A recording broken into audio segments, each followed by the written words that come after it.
Buenos días, mis hermanos y hermanas en Cristo Jesús de la Primera Iglesia Bautista y también a mis hermanos y hermanas de la clase Rosa de Sarón, amigos y visitantes de nuestro canal en YouTube como Pip Juárez. Sean todos bienvenidos a esta clase de Escuela Dominical de la clase Rosa de Sarón.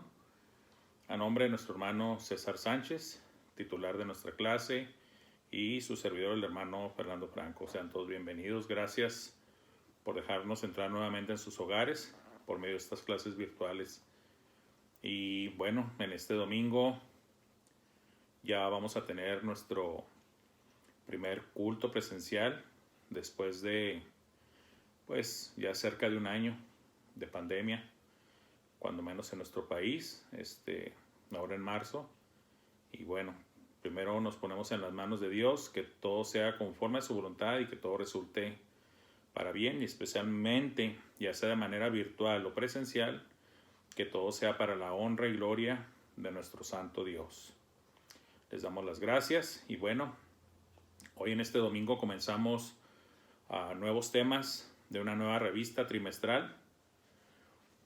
Los temas, no sé cómo se los digo, miren, son temas básicos, pero vamos a procurar mostrar la realidad de algunas cosas que esperemos que resulten de edificación, que sean interesantes y de mucho provecho para la iglesia, así como lo es para su servidor, y estoy seguro que también para cada uno de los maestros y maestras de escuela dominical.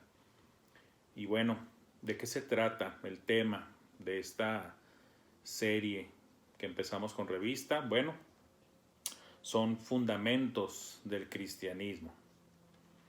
Fundamentos del cristianismo.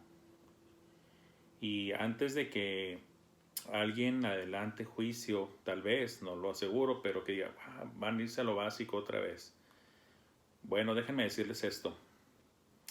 Siempre, sea un tema básico o no, siempre su servidor procura presentarlo de tal manera, primero Dios, que sea para honra y gloria de su santo nombre y que resulte, aunque sea un tema básico y fundamental, que resulte siempre para bendición y edificación del cuerpo de Cristo, porque ese es el propósito de nosotros, hermanos, ¿sí?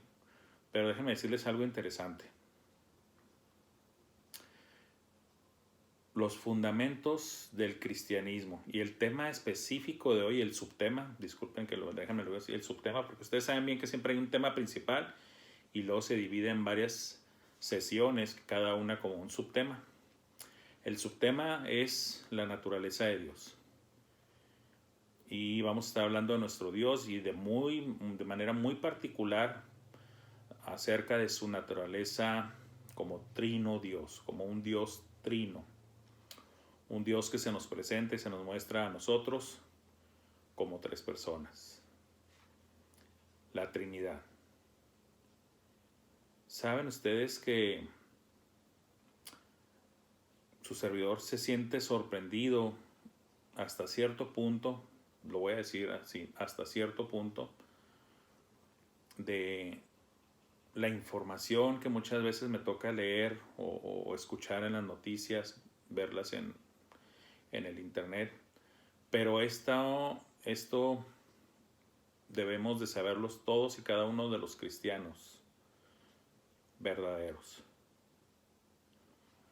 Hay muchas personas en esta tierra que se autoidentifican como cristianos.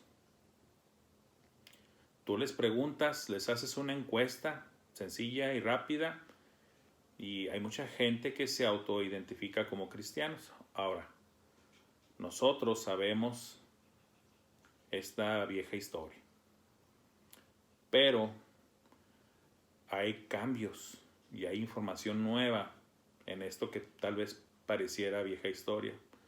¿A qué me refiero?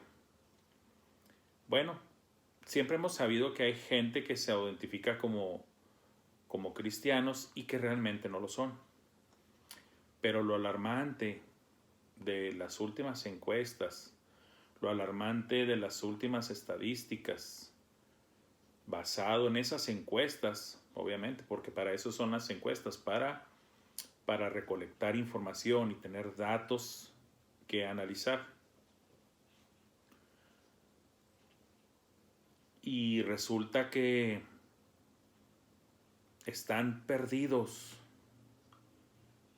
no solamente perdidos espiritualmente hablando, o sea que no son salvos siquiera, ni siquiera son cristianos, aunque se autodenominen como cristianos o autoidentifiquen o estén inclusive autoconvencidos de que son cristianos, sino que tienen creencias no solamente ligeras, muy superficiales de la doctrina cristiana, sino inclusive muchas veces antibíblicas. Por ejemplo, hay una encuestadora americana que se llama The Pew, que viene siendo, el Pew viene siendo el banco o el asiento de una iglesia, las sillas, pues, las bancas de una iglesia. Y he leído varias veces noticias de esa encuestadora y hay muchos que ni siquiera creen que la palabra de Dios está en la Biblia, que es encontrada en lo que nosotros conocemos como la Biblia. O dicho de otra manera, no creen que la Biblia es la palabra de Dios. O alguna mezcla rara de decir, sí, tiene parte de la palabra de Dios, pero también palabras de hombres, ¿verdad? Y por lo tanto tiene errores, tiene inexactitudes, tiene cosas culturales, tiene, ¿cómo se dice? Sí, inclinaciones parcializadas, inclusive llegan a tachar la Biblia de machista, con discriminación y bueno, una gama de tonterías, porque no tengo otra forma de decirlo. Esta situación son tonterías, y especialmente porque se están refiriendo de manera despectiva y de manera equivocada. Y tal vez, disculpen, tal vez he dicho mucho esta frase en algunas clases, pero pues vuelvo a repetirla. Eso para mí, para su servidor, y creo que para muchos de los cristianos que realmente sí estamos interesados en la palabra de Dios, en estudiarla, en exponerla, pues la palabra que utilizaríamos para referirnos a la categoría de esas opiniones es que es ignorancia. Y eso puede ofender a algunos, porque van a decir, ¿me estás diciendo a mí ignorante? Pues la respuesta más sincera y clara es sí. Sí les estoy diciendo ignorantes. Definitivamente sí. No con el afán de ofender, es con el afán de aclarar. Son ignorantes. Les falta conocimiento.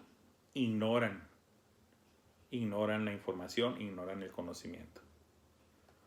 Estas opiniones se forman en personas que ni siquiera tal vez han leído la Biblia, o la han leído un poco, o la han leído de manera desordenada, o con preconcepciones, con predisposición, de manera torcida, de entrada ya queriéndole encontrar errores, y obviamente sin conocimientos y sin preparación, sin disciplina de la interpretación bíblica, de aplicarle hermenéutica, exégesis, seriedad al estudio bíblico, escudriñar las escrituras. Y por eso llegan a estas falsas e ignorantes conclusiones. Ahora, ¿por qué digo todo esto y de manera tan pues tan solemne y seria, porque precisamente de esto se trata. ¿Por qué vamos a ver lo que vienen siendo fundamentos del cristianismo? ¿Por qué creen, hermanos y hermanas y amigos? ¿Por qué creen que es necesario volver a tocar el tema de fundamentos del cristianismo?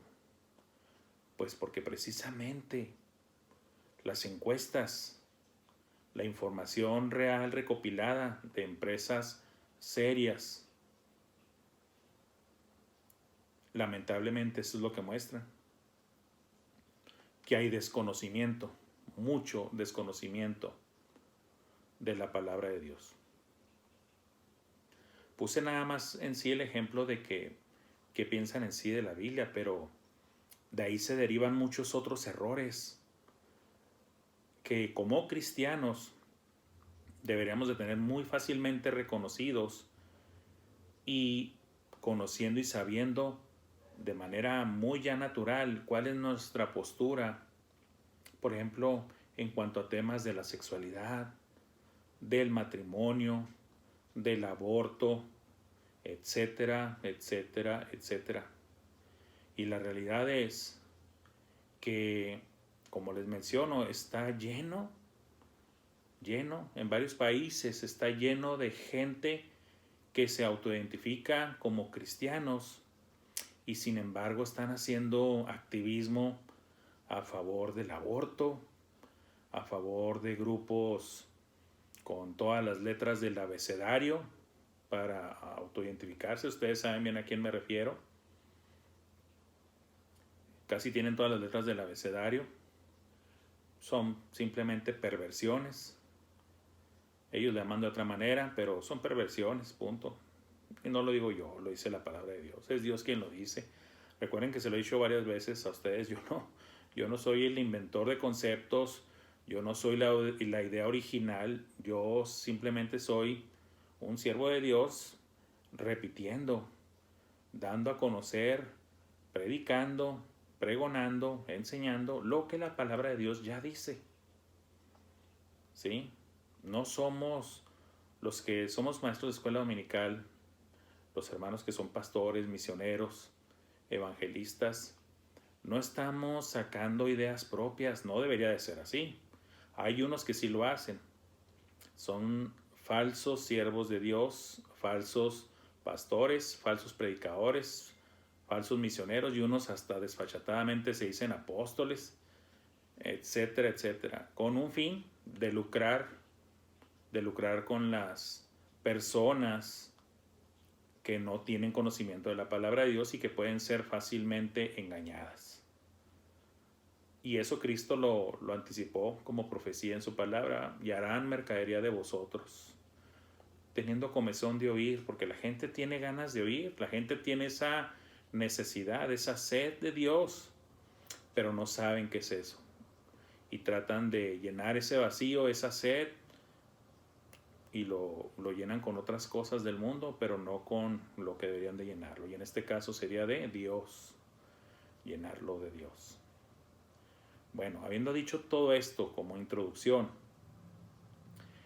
entonces es necesario como iglesia, y cada una de las iglesias, asegurarse, como les he dicho en otras clases, hermanos.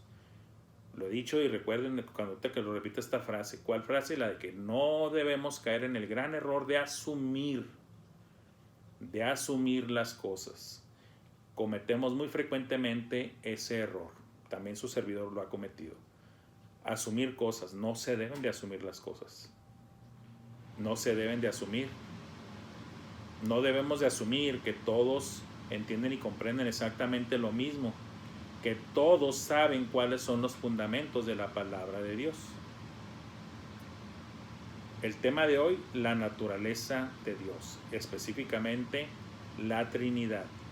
Y precisamente el tema de la Trinidad de Dios es una doctrina y es un tema que inclusive muchas veces en los propios cristianos es malentendido o poco comprendido.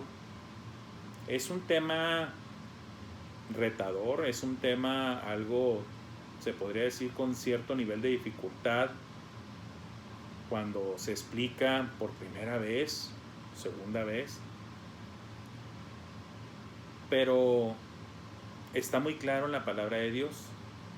Y aunque ciertamente la palabra Trinidad o Trino no viene en la palabra de Dios refiriéndose a la persona de Dios, ¿sí?, el concepto sí viene enseñado de manera muy clara y evidente, tangible, aunque tal vez para algunos les resulte difícil identificarlo, pero así es. Y de hecho es muy necesario comprender bien la enseñanza, la doctrina, el concepto de la Trinidad, porque entender y comprender bien esa enseñanza profunda de la palabra de Dios en cuanto a la naturaleza de Dios, porque nos vaya a ayudar a entender muchas otras doctrinas más. Esta doctrina es fundamental también para llegar a entender otros pasajes y otras enseñanzas de la palabra de Dios. De lo contrario, resultaría difícil entender otros pasajes, descifrarlos, comprenderlos, asimilarlos. Vamos a estar basándonos ahí en el Evangelio de Juan, ¿sí?, en el capítulo 14, de los versículos 8 al 11, del 16 al 20 y del 23 al 26. No es una cátedra acerca de la Trinidad, pero obviamente este pasaje fue escogido porque sí contiene mucho acerca de la enseñanza de la naturaleza trina de nuestro Dios, ¿sí?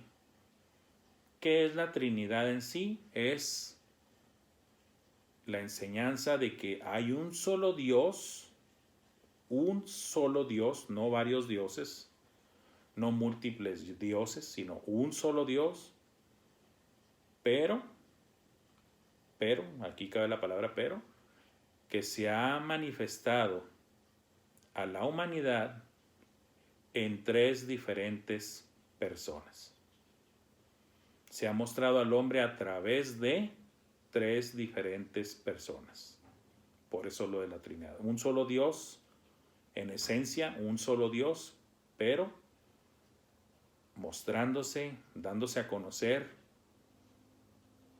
expresándose y mostrándose a la humanidad y a la creación en tres personas. Y bueno, vamos a pasar a los versículos que les mencioné. Ya saben, si tiene Biblia de preferencia, entonces síganme con Biblia en mano en la lectura de la porción bíblica. Si no tiene, no se preocupe, aquí la leemos.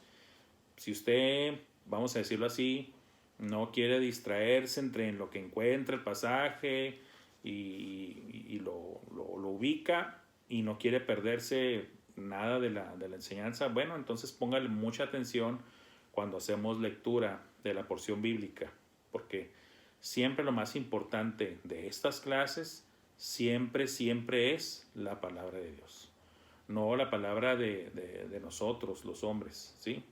Lo único que estamos haciendo realmente nosotros es exponiendo la palabra de Dios y dando la explicación pertinente a lo que estamos precisamente leyendo en la palabra de Dios, ¿sí? Que es la que tiene la importancia.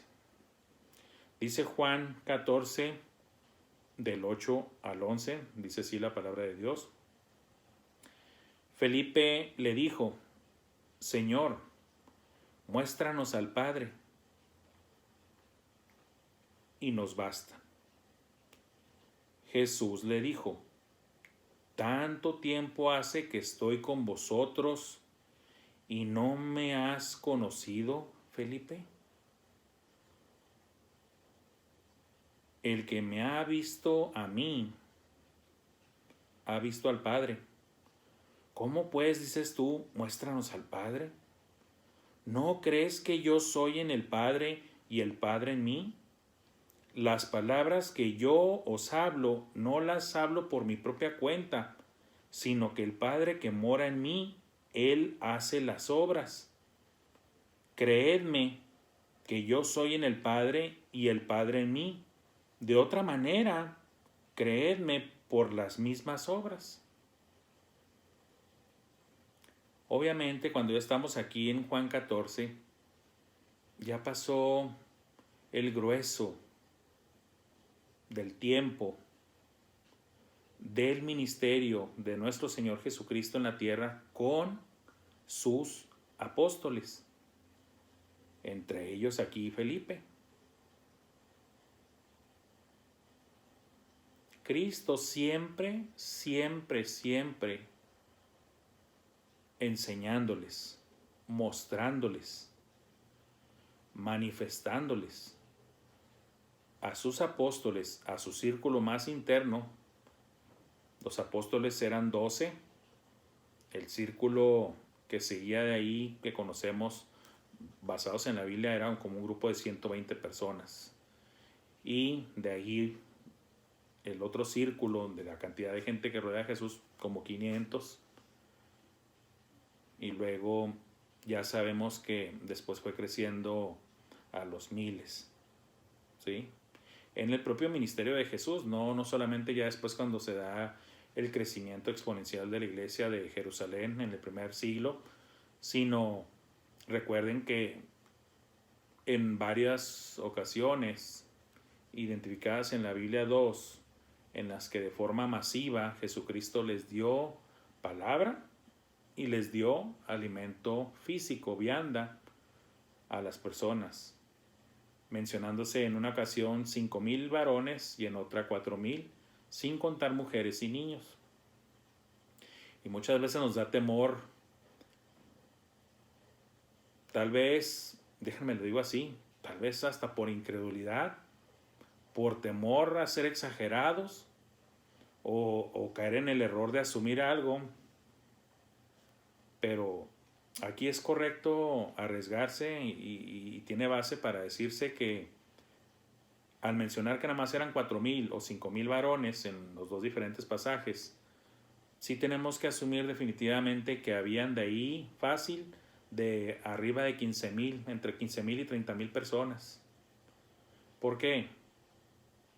Porque siempre ha sido muy natural que en la cuestión de las cosas de Dios, la mayoría de las personas son mujeres y niños. En la misma Biblia lo vemos, en la misma Biblia lo encontramos. Y en este caso los evangelios, por la costumbre, en este caso judía, se realza nada más el puro número de los varones, pero no eran puros varones, eran familias completas siguiendo al Señor. Y no estamos hablando que eran tiempos en los que las parejas planificaban y que decían, vamos a tener uno y máximo dos, máximo dos. No, estamos hablando en tiempos en que se tenían varios hijos por matrimonio.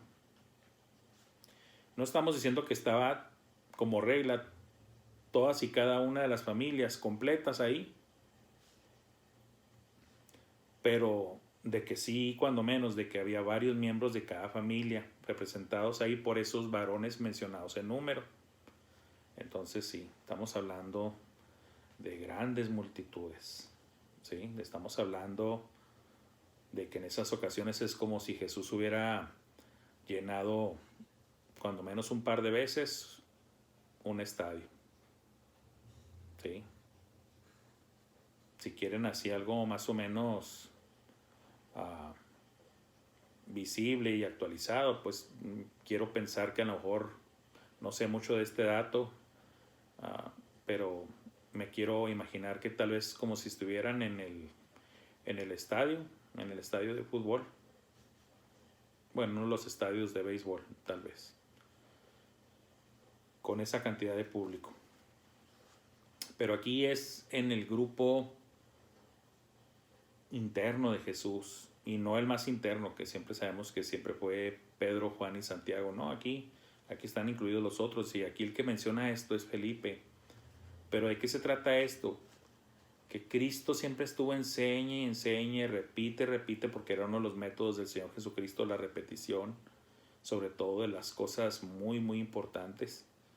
Todo lo que dijo el Señor es importante, pero Él mismo realzaba ciertas enseñanzas al repetirlas, para que quedaran bien, bien grabadas en sus discípulos.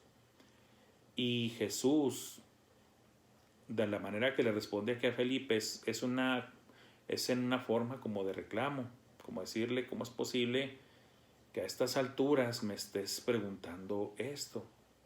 ¿Y cuál es esa pregunta? Felipe le dijo, Señor, muéstranos al Padre y nos basta. O sea, como si tú hubieras esperado todo el tiempo de que, ok, ya te conocí a ti y todo, pero es más, ¿sabes? Ya nomás muéstranos al Padre y ya me doy por servido. Básicamente es lo que estaba diciendo Felipe. Y Felipe no había entendido, no había comprendido. ¿Qué es lo que no había entendido o comprendido? Pues Jesús le dijo, tanto tiempo hace que estoy con vosotros y no me has conocido. Qué interesante cómo responde nuestro Señor Jesucristo. Felipe está preguntando por el Padre, que se le muestre al Padre. Y la respuesta de Jesús es, ¿tanto tiempo hace que estoy con vosotros y no me has conocido? Prácticamente el Padre hablando a través de Jesús, diciendo, Felipe, aquí estoy, yo soy el Padre, ¿no me has conocido? Ahora, aquí ya estoy entrando al tema de la Trinidad, tal vez hasta sin avisarles, hermanos. ¿A qué me refiero? Porque alguien puede decir, bueno, pues que no está hablando con Jesús porque dices que es el Padre hablando a través de Jesús. Porque de esto se trata el tema de la Trinidad. Tenemos que ver y reconocer y identificar que es un solo Dios que se muestra y se manifiesta en tres diferentes personas, pero aún aunque son tres personas diferentes, hay una unidad perfecta entre ellas. Me refiero a las personalidades, a las personas, a las tres personas. Pero ya de manera correcta, porque también tengo que hablar de esta manera, en términos masculinos, entre ellos, entre el Padre, el Hijo y también el Espíritu Santo, ya adelantándome un poco. Aunque ahorita estamos enfocándonos en la parte de ir viendo la Trinidad, pero estamos identificando al Hijo y al Padre. Y aquí se da ya muestra de esa unidad. Y no me has conocido. ¿A quién quería conocer a Felipe? Ya tenía 3 años estando de cerca con Jesús y ahora le dice Felipe a Jesús, muéstranos al Padre y ya con eso basta. Y la respuesta es, ya tanto tiempo que estoy con vosotros y no me has conocido. Es como en este caso realmente está hablando el Padre a través de Jesús diciendo, aquí estoy, ¿no me has conocido? ¿Y cómo sabemos que esa era la intención de esta palabra? El Padre hablando a través de Jesús diciéndole a Felipe, aquí estoy, me estás conociendo ya a través de mi Hijo. Pues por lo que dice después, el que me ha visto a mí, ha visto al Padre. ¿Cómo pues dices tú? Este es un reclamo. ¿Cómo pues dices tú? Muéstranos al Padre. Tenemos que encontrar los matices, hermanos, nosotros en la Escritura, educándonos en la frecuente y constante lectura de la palabra de Dios, a encontrar esos matices. Ustedes saben bien que ahora una manera de representar los matices es, por ejemplo, poniendo las letras de forma escrita en letras negritas, o sea, algo más importante y resaltante, tal vez una alzada de voz. Se maneja como regla no escrita de que cuando estás usando un envío de un correo electrónico o estás texteando, si pones puras mayúsculas se considera como si estuvieras gritando.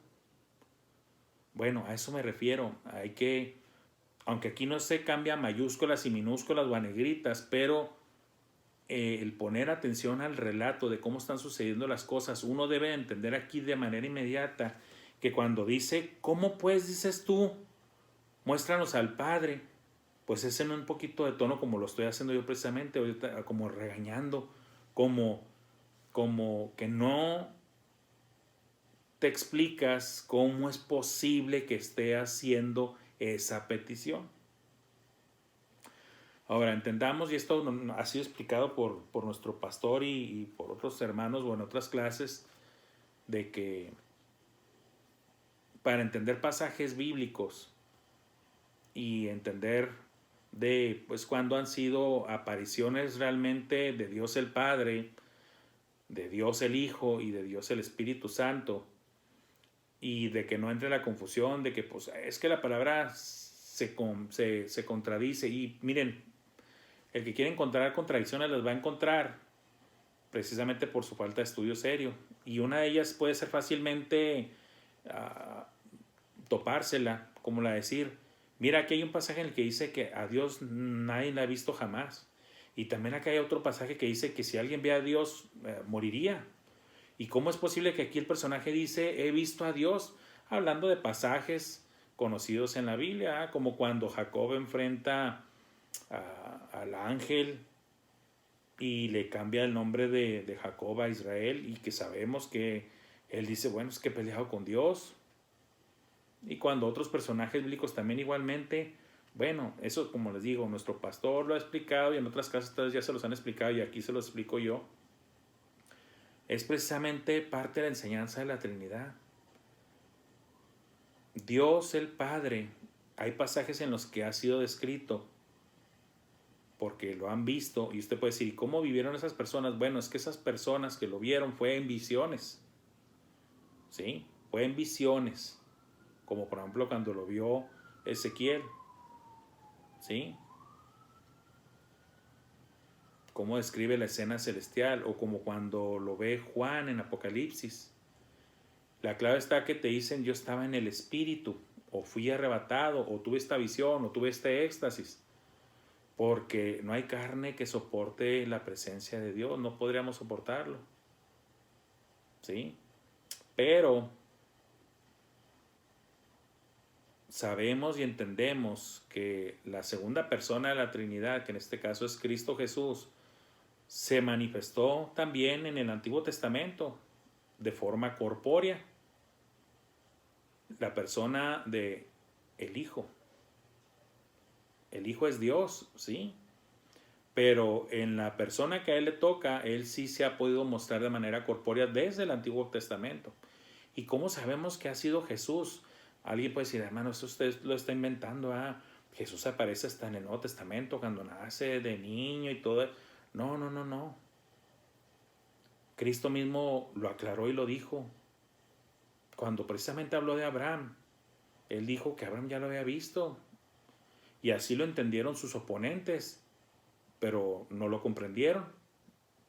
Aún no tienes 50 años y dices que has visto a Abraham. ¿Qué significaba eso? Ellos entendieron lo que él dijo, que Abraham lo había visto de manera personal, corpórea, y por eso ellos se burlan y dicen, aún no tienes 50 años y dices que has visto a Abraham, casi como diciéndole, y disculpen que lo diga así, como si le estuvieran diciendo, no seas ridículo, ¿cómo se te ocurre decir eso? Pues si no tienes ni 50 años.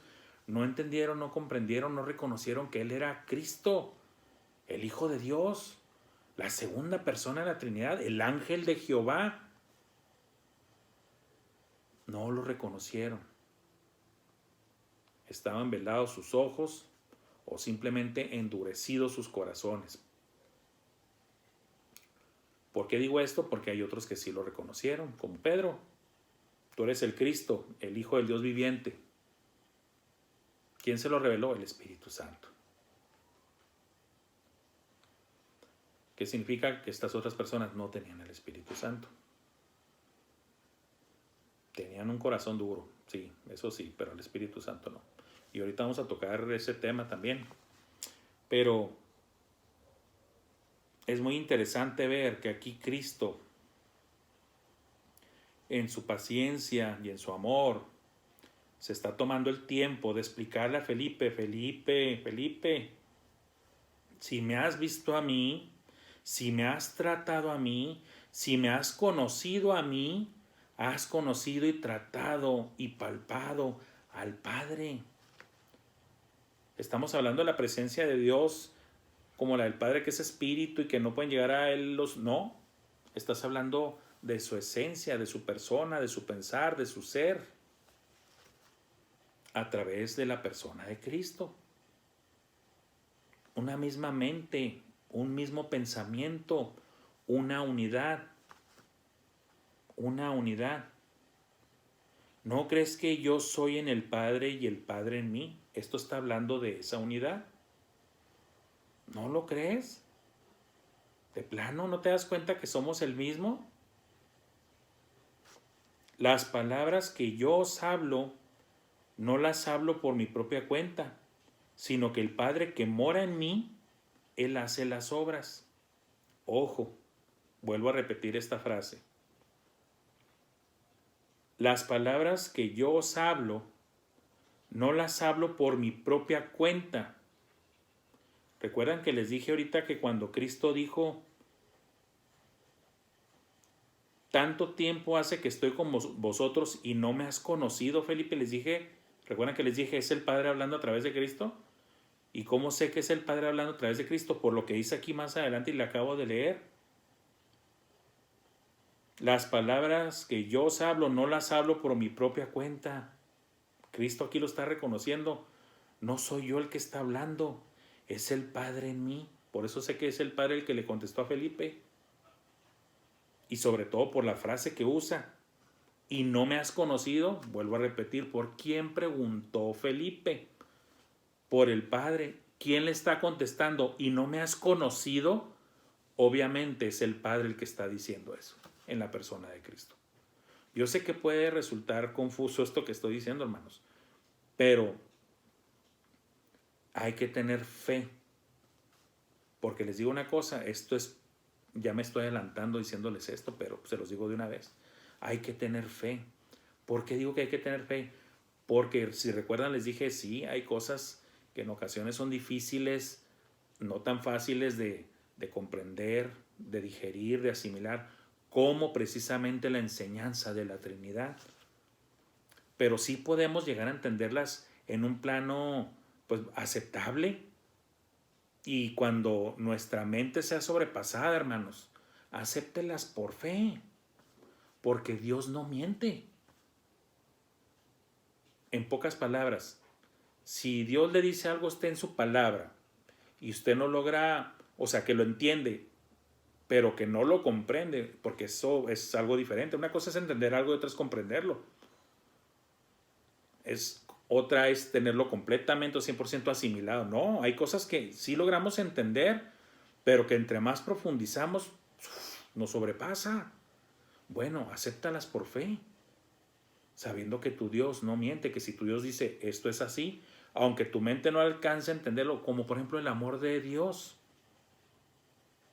¿Cómo es posible que Dios haya entregado la vida de su propio amadísimo Hijo Jesucristo por nosotros que éramos sus enemigos, plagados de pecado, merecedores de la muerte y el castigo eterno? ¿Cómo es posible que Dios nos amara de tal manera? ¿Lo entendemos? Sí, porque la Biblia dice, nos amó de tal manera. Pero ¿comprendemos esa magnitud de amor? Yo creo que no. Lo aceptamos por fe. A eso es a lo que me refiero, hermanos. Esfuércese por entender las cosas, sí, porque Dios quiere que lo haga. Él fue el que dijo, escudriñad las Escrituras, porque en ellas os parece que encontráis o tenéis la vida. Y ellas hablan de mí. ¿Quién lo dijo? Cristo. Cristo quiere que lo encuentres en la palabra de Dios. Está lleno de Cristo. La Biblia de Génesis, Apocalipsis es cristocéntrica. El mensaje de toda la Biblia es Cristo. ¿No me lo crees? Léela. Desde Génesis 1 a Apocalipsis 22. Léela, te invito a que lo hagas. Acepta el reto para que descubras de que la Biblia es cristocéntrica. El tema principal, central, es Cristo.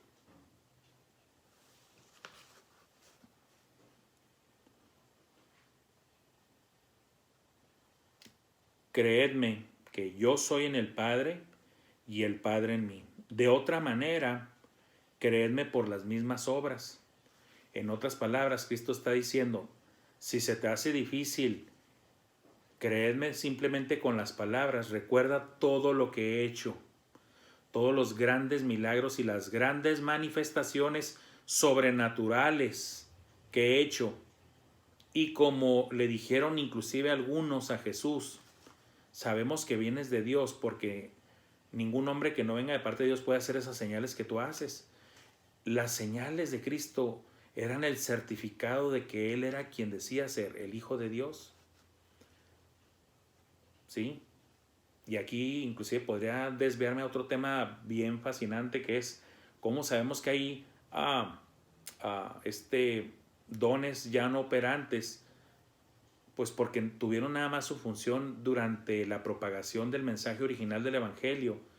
Eran la certificación de que el mensaje de esos primeros 12 apóstoles y después de esos 120 y 500 y ahí después ya miles de discípulos de Cristo, de que era el mensaje de Dios por las señales que acompañaban a los apóstoles.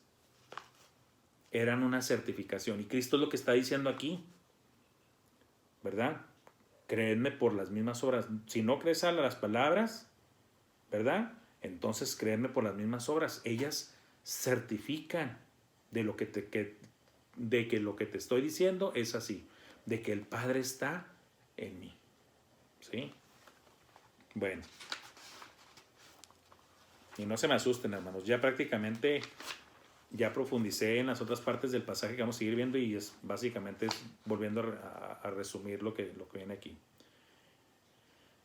Ahora entra la otra parte, la otra persona, porque hablamos de una Trinidad.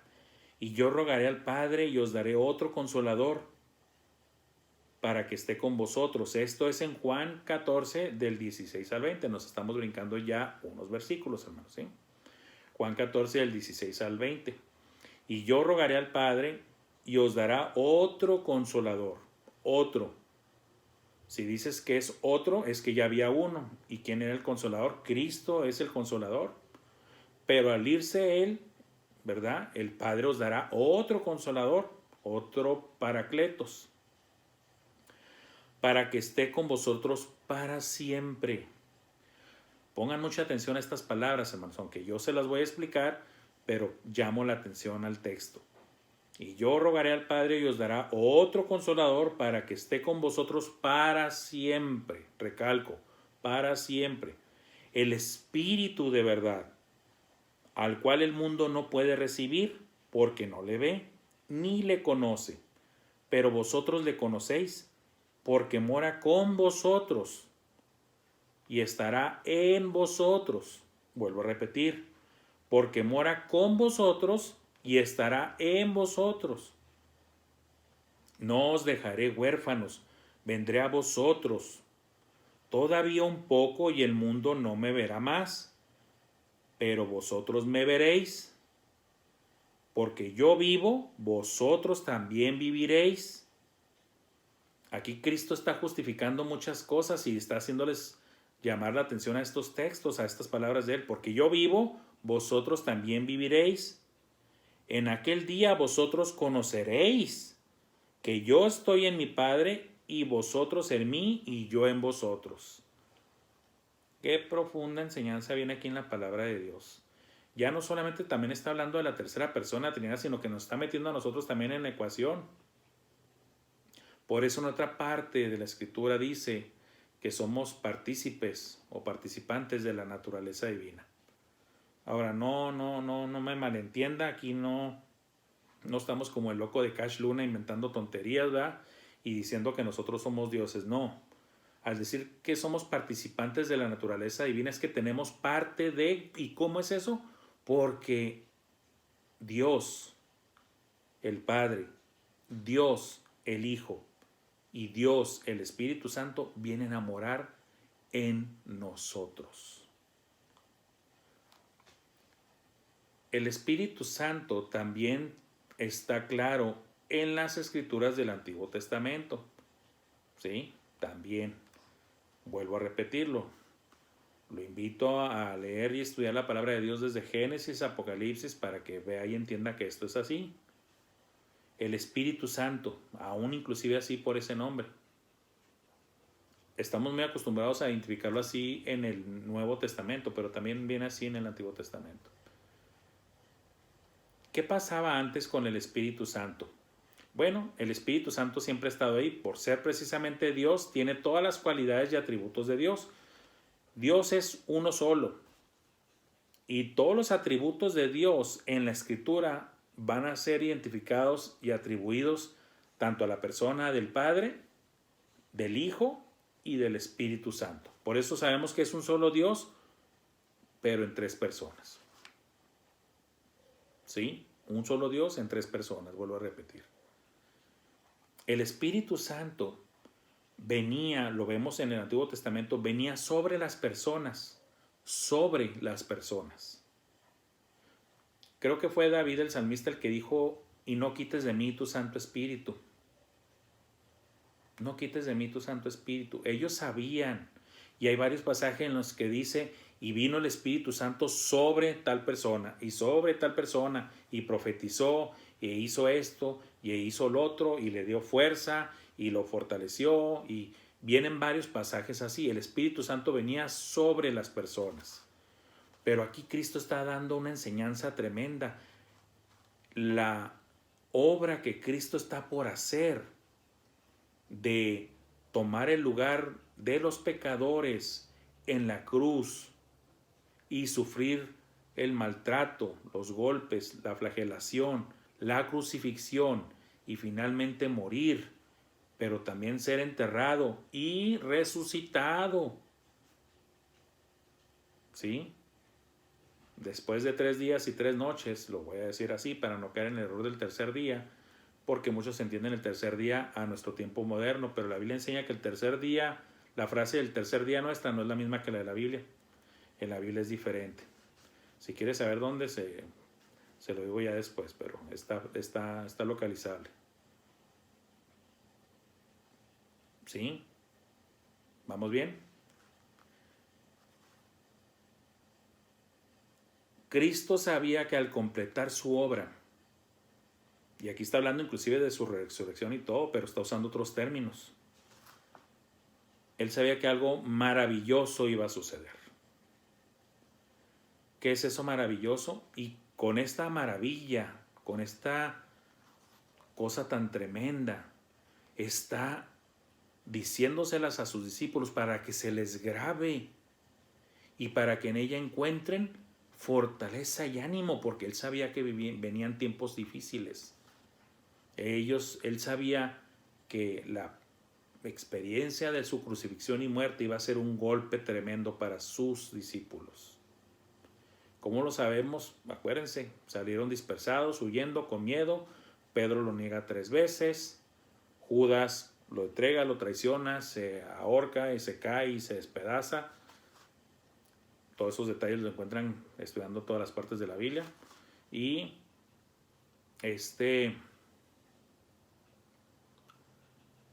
pero viene algo sublime. Por esa obra, Cristo les dice, por eso les dice así: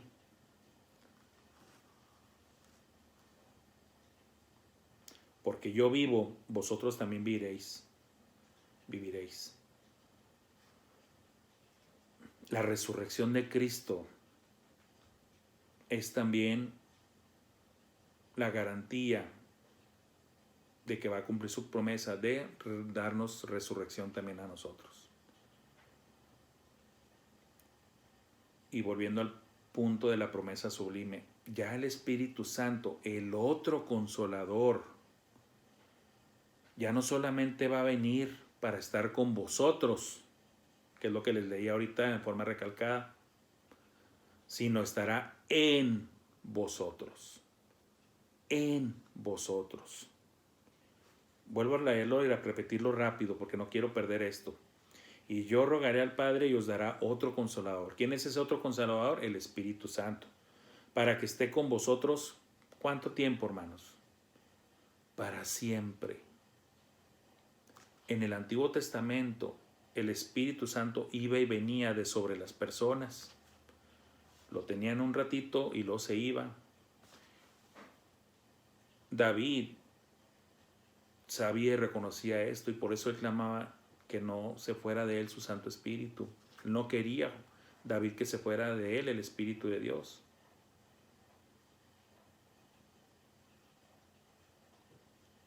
Por eso la Escritura dice en otro pasaje que los antiguos, inclusive tal vez hasta los ángeles o los antiguos profetas también, personajes de antaño, hubieran querido estar viendo y presenciando y viviendo las cosas que les tocó vivir a ellos.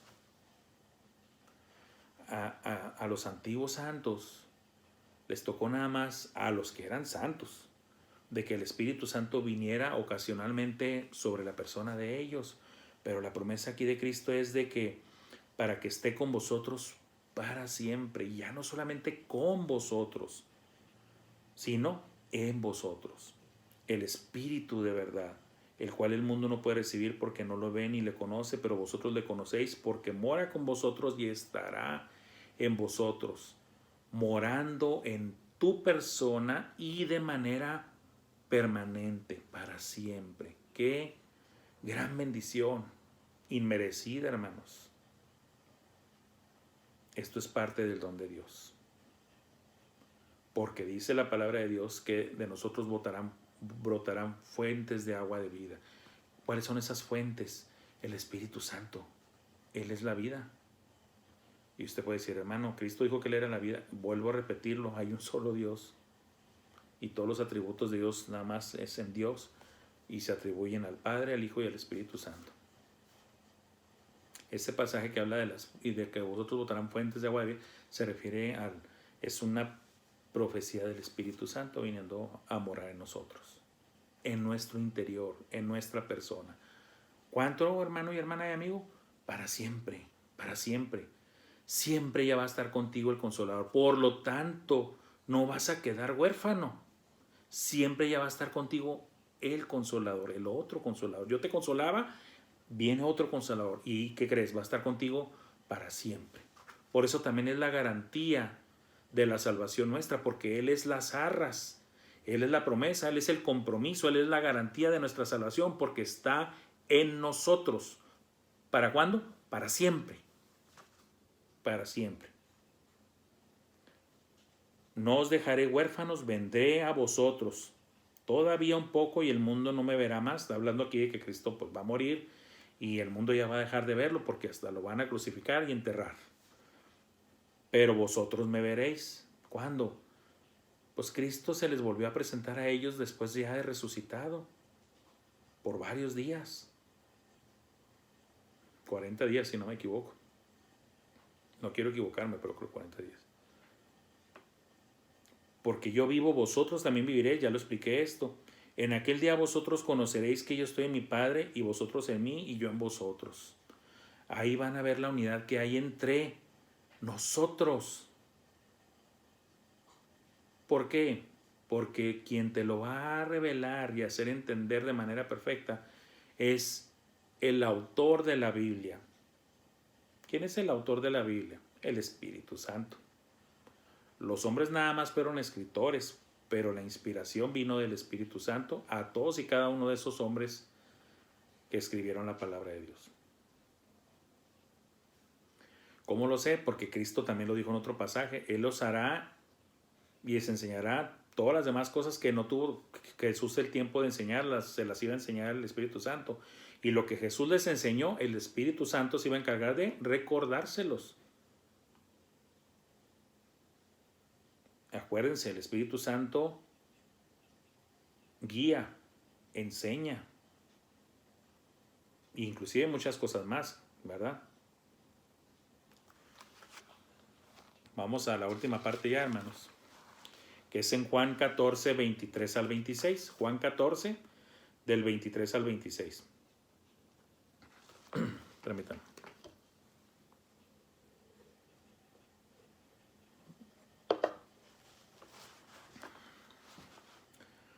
Respondió Jesús y le dijo: el que me ama, mi palabra guardará, y mi Padre le amará, y vendremos a Él y haremos morada con Él. El que no me ama, no guarda mis palabras. Y la palabra que habéis oído no es mía, sino del Padre que me envió. Os he dicho estas cosas estando con vosotros. Mas el Consolador, el Espíritu Santo, a quien el Padre enviará en mi nombre, Él os enseñará todas las cosas y os recordará todo lo que os he dicho. Lo que les mencionaba yo ahorita, hermanos.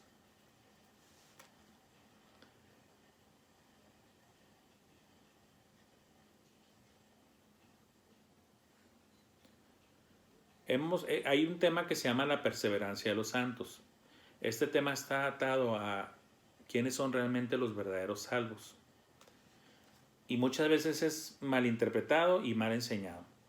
Algunos que erróneamente creen en la salvación por obras dicen que la Biblia pone la condición de que el que persevera hasta el fin, este será salvo. No entienden esa frase. La frase no está diciendo que por la perseverancia vas a ganar la salvación. Lo que está diciendo es que por ser salvo vas a perseverar. Eso es lo que realmente está diciendo. Por eso aquí dice, el que me ama, mi palabra guardará. El que verdaderamente ama a Dios, el que verdaderamente es hijo de Dios, el que verdaderamente es salvo, el que verdaderamente es cristiano, guardará la palabra de Dios. Y mi Padre le amará y vendremos a Él. ¿Cómo que vendremos a Él?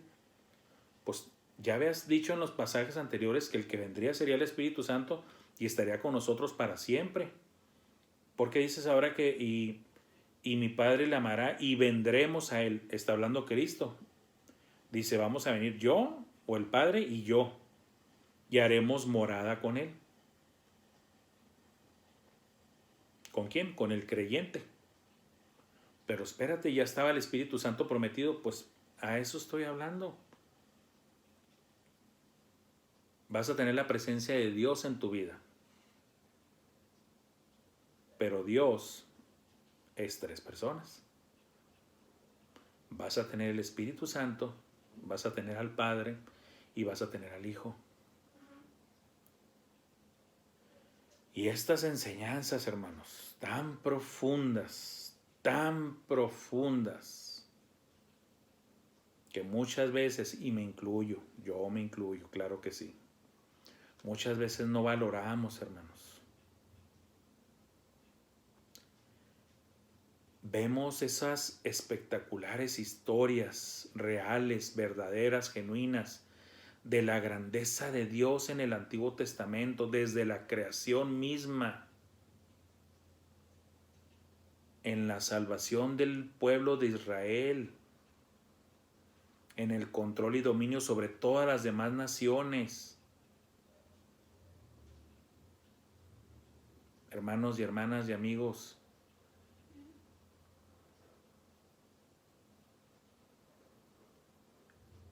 ese único y verdadero Dios todopoderoso, el Padre y también el Hijo y también el Espíritu del que habla Génesis, que estaba en la creación,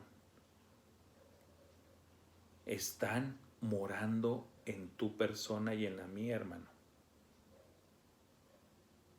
Qué gran responsabilidad tenemos.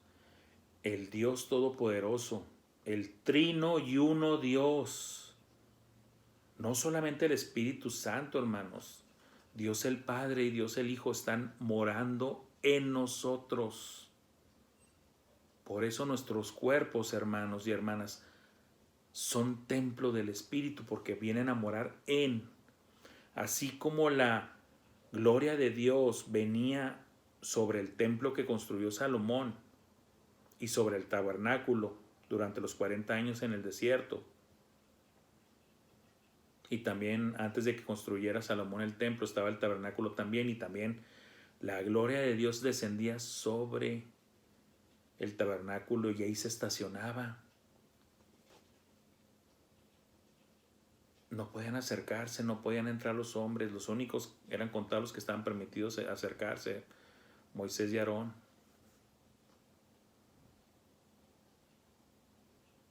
Y leemos de ellos como personajes privilegiados. A Moisés y a Aarón se les permitía acercarse cuando estaba la gloria de Dios en el tabernáculo y hablaba con ellos. Hermanos, hermanas, amigos, entiendan que la persona que es salva, que es hijo de Dios, tiene el Espíritu Santo morando en su cuerpo. Y de acuerdo a estos pasajes también está el Padre y el Hijo haciendo morada en nosotros. La gloria de Dios está en nosotros, hermanos. Nuestro cuerpo es templo de Dios. Imagínese esa escena del tabernáculo manifestando la gloria de Dios y que solamente unos cuantos se podían... Usted es de esos privilegiados. Somos privilegiados, hermanos. La presencia santa de Dios está en nosotros. Por eso tenemos que honrar a Dios en nuestros cuerpos. Somos culpables, hermanos. Somos culpables. Muchas veces cometemos barbaridades con nuestros cuerpos, hermanos.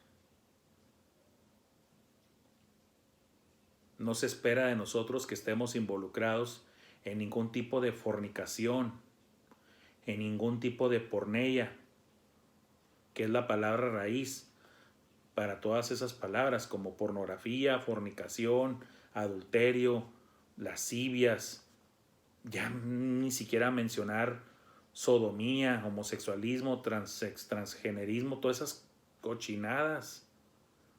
Pero espérese, todavía no acabo. Maledicencia, palabras impuras, actitudes necias, hábitos inmorales, inmundicias, malicias de nuestra persona, de nuestra naturaleza caída. Recordemos que la gloria de Dios, la persona de Dios, el Padre, el Hijo y el Espíritu Santo, un solo Dios en tres personas, está morando en nosotros, hermanos. Dios nos perdone por todas las barbaridades que hemos hecho ya siendo cristianos, hermanos. Dios nos perdone. Y como dice su palabra, Dios tenga misericordia de nosotros y nos bendiga. Haga resplandecer su rostro sobre nosotros para que sea conocido en la tierra tu camino, en todas las naciones tu salvación. Salmo 67:1.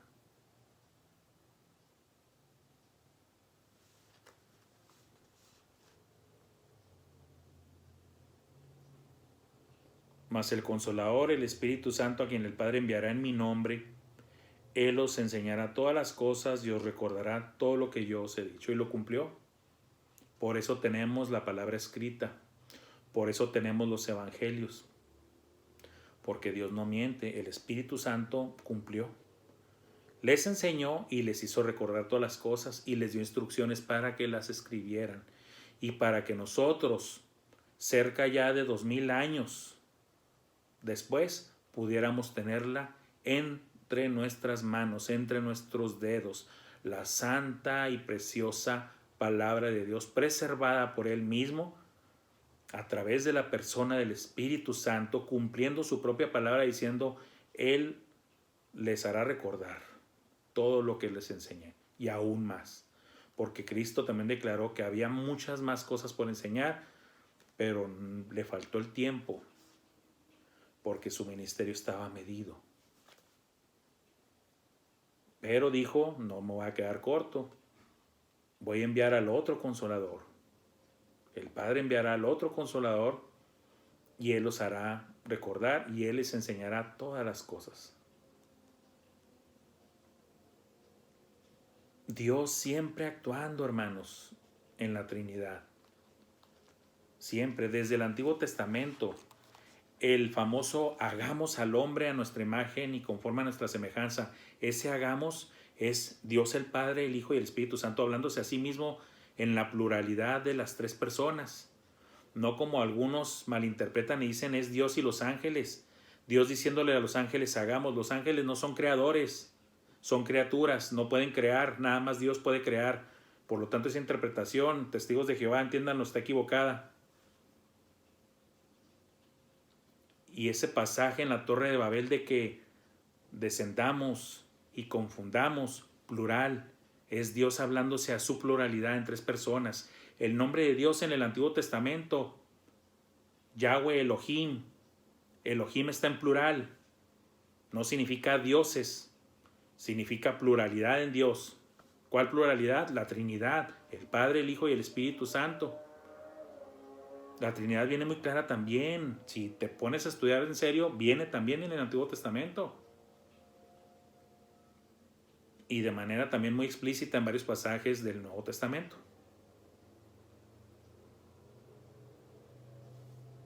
Dios, uno y solo, único Dios verdadero, pero manifestado en tres personas.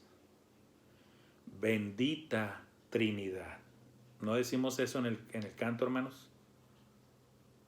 Dios en tres personas, bendita Trinidad. Créalo, si usted es hijo de Dios, si usted ha ejercido fe en Jesucristo, si usted se ha arrepentido de sus pecados, si usted le ha suplicado que le salve y que entre en su vida para salvación, para transformación, para regeneración, o sea, santidad y todo eso, nada más peticiones superficiales. Si usted ha depositado toda su fe en Cristo, usted es hijo de Dios. No lo dice el hermano Franco, lo dice la Escritura, Juan 1:12, mas a todos los que le recibieron, a los que creen en su nombre, les dio potestad de ser hechos hijos de Dios. El Dios Trino mora en nosotros, hermanos, por su gracia. Eso es básico, eso es fundamental. Fundamentos del cristianismo, la naturaleza de Dios. Hermanos y hermanas y amigos, Dios me los bendiga, Dios nos conceda vernos el próximo domingo, y los que estén en culto presencial, Dios los bendiga y los guarde. Recuerden, respeten las disposiciones, es por su propia salud, hagan caso y Dios me los bendiga.